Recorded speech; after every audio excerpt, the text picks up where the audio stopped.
Hi, this is Nina Douglas. This is my final reflective video exam for 12th grade multicultural literature, and I'm going to be answering question 3 on the Cultural Collide with the book The Joy Luck Club by Amy Tan. So, a brief summary of the Joy Luck Club is it's about four Chinese American immigrant mothers who create a group called the Joy Luck Club, and they meet regularly to share familial stories and share their different dishes that they've created.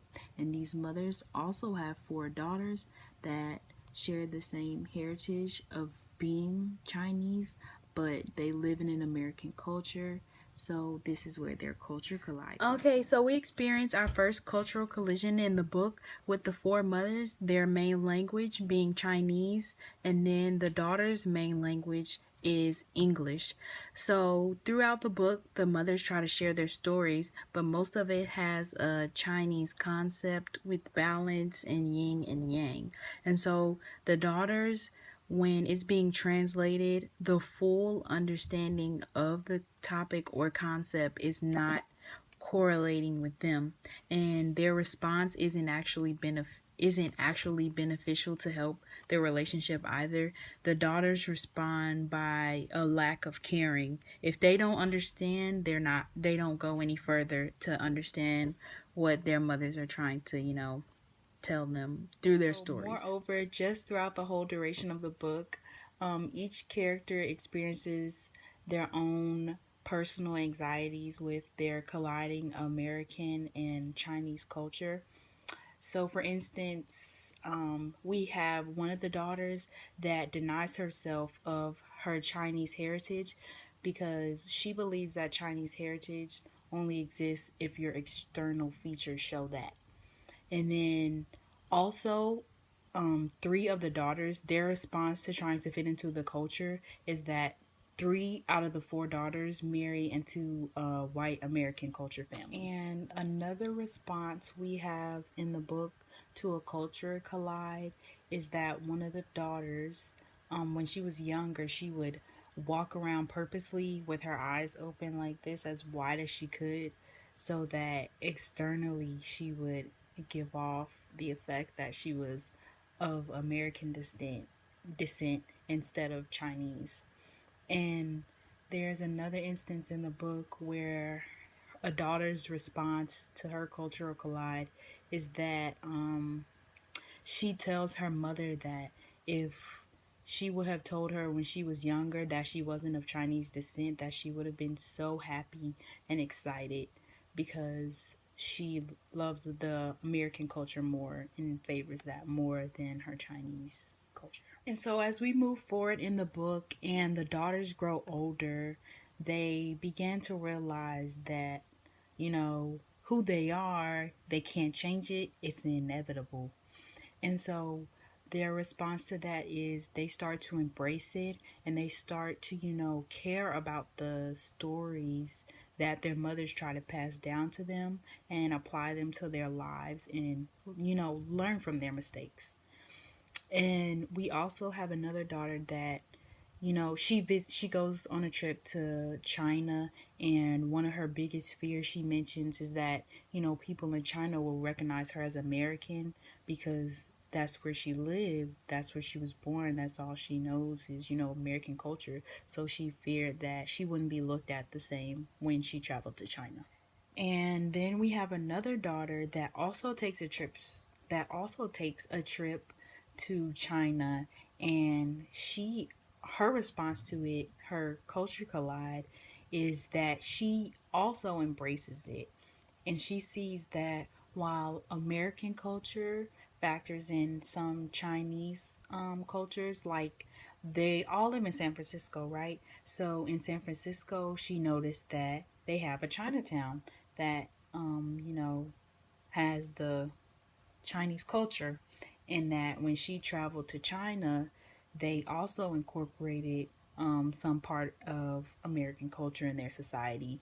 And so she grew by the end of the book to love, well, all of the daughters in the end of the book, they grew to love themselves as Chinese, as genetically Chinese, but also to love themselves as who they were nurtured into being in the American culture.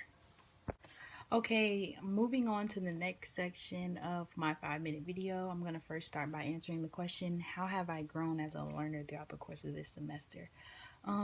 Personally, I felt this is one of the classes that should be like something everybody takes like every year, not just a one-time thing, because I feel like, part of who we are is who we're surrounded by, and that's what we learned about. We learned about the different cultures that we're surrounded by, and usually in literature, like this was different because I feel like the regular literature before this is just so whitewashed, and we learn all about the European culture, but it's like a thousand other cultures in the world that some students know nothing about, including myself. And that's where I feel like I've grown, is because I know about my culture more in depth, which I felt like I lacked a lot of knowledge about, and also other cultures that I knew absolutely nothing about.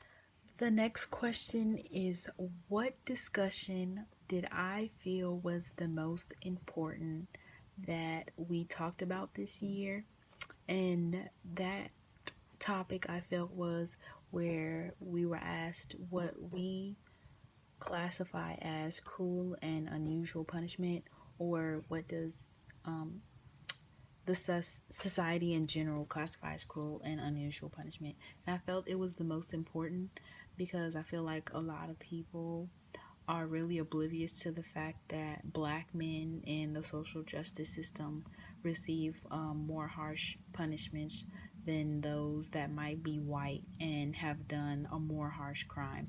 And it's only because usually the judges look at the Caucasian criminals as rich, and so their sentences get swept under the rug more than those of a black man. Moving on to the next question, I'm asked, what are the values or beliefs that inform this idea and or argument? And I'm going to answer this question through the lens of the cultural theory of literary analysis. And so basically, I feel that a lot of cruel, like the basis of what societies think of cruel and unusual punishment, is based on your culture. So, for instance, the three leading places with the 13 most violent places in the world is Afghanistan, Mexico, and Venezuela. And Afghanistan is number one. So, for instance, like beheading someone, that wouldn't be a real cruel or unusual punishment to them, I don't feel, because they are one of the top 5 leading countries in violent acts. The next question that I'm asked is, what is the feeling of those people who disagree with me on the standpoint of cruel and unusual punishment? And I feel that those who disagree with me have an underlying racism, and they like to ignore the fact that cruel and unusual punishment exists because they are the ones that go unaffected by cruel and unusual punishment, because they aren't the criminals that are receiving the punishment. So they feel that it's not their place, or that it's not a part of, it's not affecting them, so why does my opinion matter, type of thing. And the last question of my final reflective video is, how can I use what I've learned in this course outside of the classroom?